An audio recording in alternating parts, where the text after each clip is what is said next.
Hello and welcome. Today we're going to talk about USB viruses. The security issues around auto-run and viruses on memory stick files have known solutions.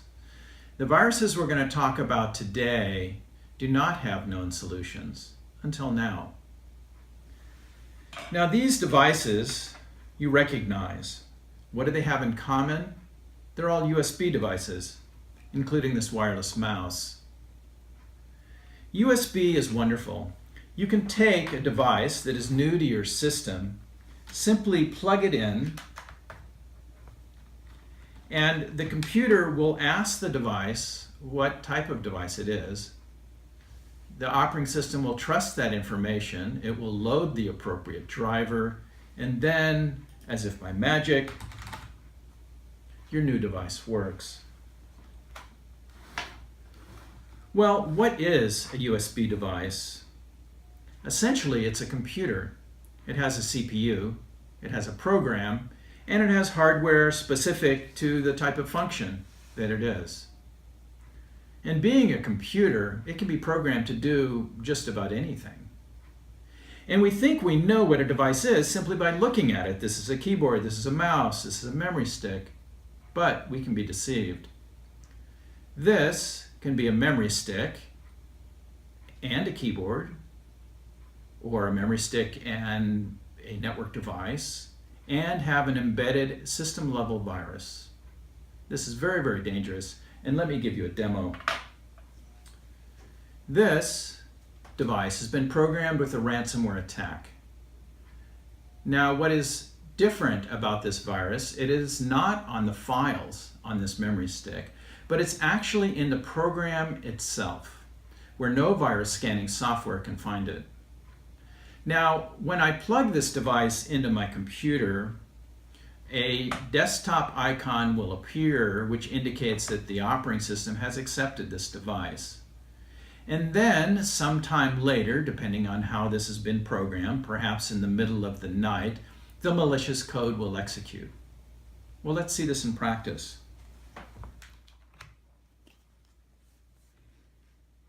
So you can see the icon, the computer has accepted the disk, and now sometime later the malicious code starts typing.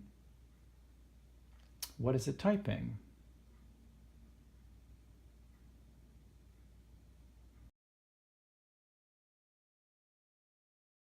Uh-oh, my system got encrypted. Well, thank goodness that was only a demo. And my system isn't really encrypted, and I don't have to pay a Bitcoin ransom to get it back. But the question is, how did this innocent-looking USB stick get infected with a system-level virus? I'm going to present two methods. Remember that memory stick you picked up at a conference? Or that memory stick you found in a coffee shop? Those memory sticks could be USB attack platforms.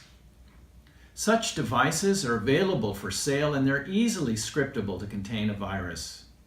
So, plugging in an unknown device into your system has risk.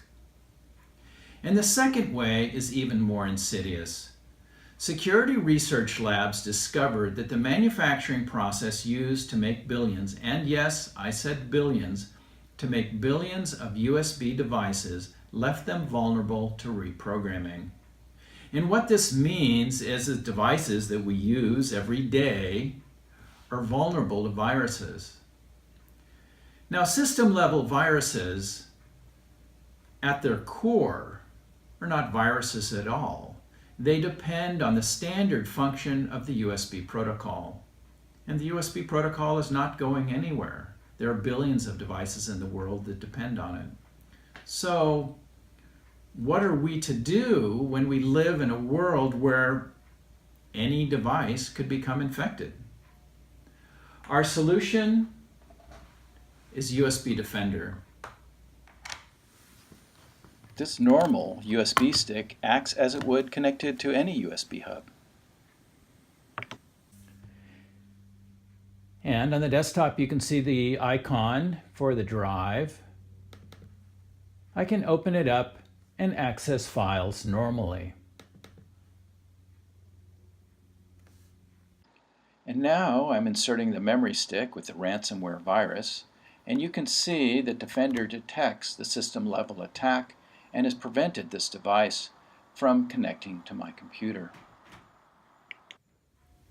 So, we live in a world where USB viruses are real, where USB attack platforms can be easily purchased and scripted with a virus, where host-based viruses can infect known good USB devices. What are you to do? Well, you shouldn't worry. You can be protected with USB Defender. For more information, please see the website usb-defender.com. Thank you so much for your time.